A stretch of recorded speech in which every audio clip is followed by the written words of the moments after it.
మాకు ఏమీ పోరాటాలు కొత్త కాదు.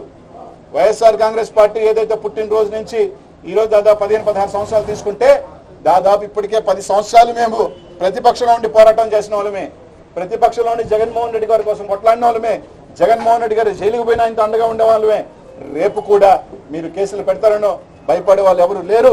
కార్యకర్తలకి నాయకులందరికీ ఒకటే చెప్తున్నాను, నెల్లూరు జిల్లాలో ఉన్న నాయకులకి కార్యకర్తలు వైఎస్ఆర్సీపీ శ్రేణులందరికీ కూడా ప్రతి ఒక్కరిని కూడా కొరగుతా ఉన్నాను. ఉదయగిరిలో ఉన్న సీతారాంపురం దగ్గర నుంచి తడ దగ్గర ఉన్న సూలూరుపేటలో ఉన్న తడ గాని, వెంకటగిరి గాని, ఇటు పక్క తెట్టు గాని, ప్రతి ఒక్క ఊర్ల నుంచి ఏదైతే మారుమూల జిల్లాలో ఉన్న సరిహద్దుల్లో ఉన్న ప్రతి ఒక్క కార్యకర్తను కూడా ఒకటి అడుగుతా ఉన్నాం, తరలి రండి అన్న, ఒక అడుగు ముందుకు మీరు వేయండి. తప్పకుండా రేపు జగనన్నకి మన అందరం కూడా నెల్లూరు జిల్లా సత్తా ఏందో చాటాల్సిన సమయం ఆసన్నమైంది. ప్రతి ఒక్కరిని కదిలి రండి.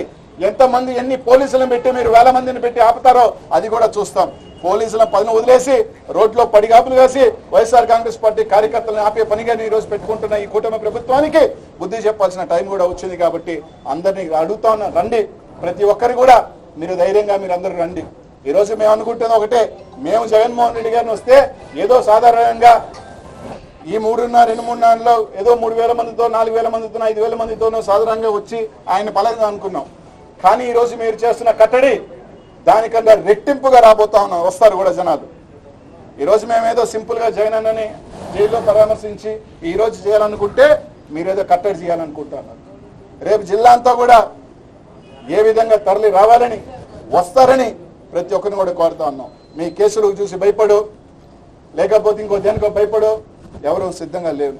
అలాగే పోలీస్ యంత్రాంగాన్ని కూడా మేము ఒకటే చెప్తాం. ఈరోజు బాగానే ఉంది, మీరు రాసిస్తున్నారు. కొంతమంది మేము రిటైర్ అయిపోతాం, మాకు ఇష్టం వచ్చినట్టు ఈరోజు 1 yearలో రిటైర్ అయిపోతాం, 2 yearsలో రిటైర్ అయిపోతాం. కాబట్టి ఎవడో ఒకరిని ఎత్తుకొస్తాం, వారి చేత కన్ఫెషన్ రైజ్ చేస్తాం, మేము వెళ్ళిపోతాం అనుకుంటున్నారేమో. ఏముండదబ్బా, మీరు రిటైర్ అయిపోయిన తర్వాత మీరు సామాన్య పౌరులే.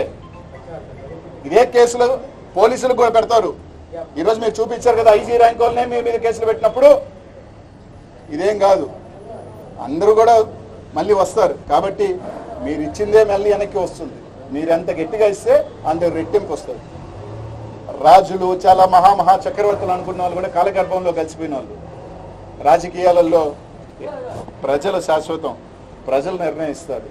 ఈరోజు మీరు చేస్తున్న అరాచకాలు, మీరు చేసిన అక్రమాలు తప్పకుండా మూల్యం చెల్లిస్తారు కూడా అందరూ చెప్తా ఉన్నాం. కాబట్టి రేపు జరగబోయే కార్యక్రమానికి మీరు కేసులు పెడతారో ఇంకేమేమి పెడతారో మీరు పెట్టుకోండి. ఇది ప్రజల హక్కు. ఒక నాయకుడు వస్తుంటే ఆ నాయకుడికి మద్దతు తెలిపే హక్కు ప్రతి ఒక్క పౌరుడికి ఉంది, ప్రతి ఒక్క కార్యకర్తకు ఉంది. ఈ హక్కుని తాళా రాసే హక్కు పోలీసులకు కూడా లేదని చెప్పి మేము తెలియజేస్తా ఉన్నాం. ఏం జగన్మోహన్ రెడ్డి గారు ఏమైనా అరాచక శక్తే? జగన్మోహన్ రెడ్డి గారు ఒక మాజీ ముఖ్యమంత్రి, ఒక పార్టీ అధ్యక్షుడు ఒక దగ్గరికి వస్తా ఉంటే కార్యకర్తల్ని నాయకుల్ని పోవద్దు అని చెప్పేదానికి ఎస్ మీరు జైలు వరకు కావాలి అంటే జైలు ప్రొటెక్షన్ కావాలంటే 20 మందినో 30 మందిని అలౌ చేశారంటే బానే ఉంది.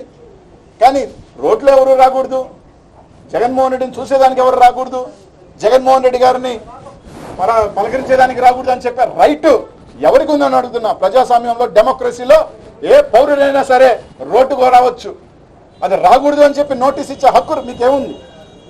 మీకు రైట్ ఏముందని అడుగుతా ఉన్నా. కాబట్టి మీరు 100 కాదు 1000 కేసులు పెట్టుకోండి. రేపు అందరి ఒకటే పిలుపునిస్తా ఉన్నాం అన్నా, ప్రతి ఒక్క వైఎస్ఆర్ కాంగ్రెస్ పార్టీ అభిమాని తరలి రండి. కేసులు పెడతారా? మీ అందరికన్నా ముందు కేసులు పెట్టుకునేదానికి నాయకులుగా మేము సిద్ధంగా ఉన్నాం. జగన్ అన్నని మన పార్టీని వైఎస్ఆర్ కాంగ్రెస్ పార్టీని తప్పకొచ్చితే ఇంతకన్నా రేపు మీరు ఇళ్లలోంచి కూడా రావాలంటే కూడా రేపు ఆపితే ఈరోజు హెలిప్యాడ్లు ఎవరు ఏమీరు ఏమన్నంటే ఒక దొంగ కేసులు పెట్టి నీ లోపల బిగించాలి. ఎవరైతే గొంతెత్తుతారో వాళ్ళు మాట్లాడారు. ఏం బిగిస్తే ఏముంది? 4 రోజులు పెడతారా, 6 నెలలు పెడతారా? అందుకనే ఏం బెటర్గా చంపేరుగా. దానికి కూడా తెగబడే పరిస్థితికి వచ్చేసారు వీళ్ళు. ఎందుకంటే మనం చూసాము, దిల్ల మీద దాడి చేసి వచ్చేసే ప్రసన్నని చంపేయాలనుకున్నారు. ఆ స్థాయిలో నెల్లూరు జిల్లాలో దిగజారు చేసుకున్నారు రాజకీయాలు. నెల్లూరు జిల్లాలో తెలుగుదేశం పార్టీ దిగజారుస్తున్న రాజకీయాలు. మీకు భయం ఎందుకు? జగన్మోహన్ రెడ్డి వస్తుంటే